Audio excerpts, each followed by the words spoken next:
ईशाय स्वाहा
ಉಂಟೆ ಪ್ರಪಂಚದಲ್ಲಿ ಮೂರು ಲೋಕಗಳು ಹಾಡಿ ಹೊಗಳುತ್ತಿರುವ ಮೂರು ಮೂರ್ತಿಗಳಲ್ಲಿ ಒಬ್ಬನಾಗಿರುವ ಶಿವನ ನುಡಿದು ಯಾವುದೇ ಮಂಗಳ ಕಾರ್ಯಗಳು ನಡೆಯುವುದೇ.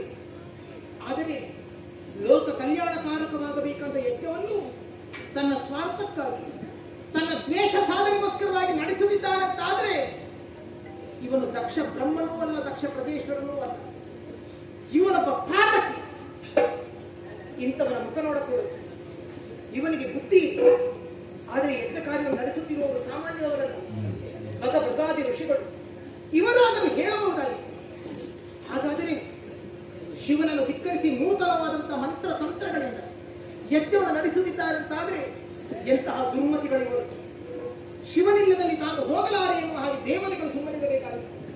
ಹಾಗಾದರೆ ದೇವತೆಗಳು ಮುಂದಾಗಿ ಬಂದಿದ್ದಾರಂತಾದರೆ ಇವರಿಗೆ ಇಂಥ ದುಷ್ಟತನ ಬಂತು.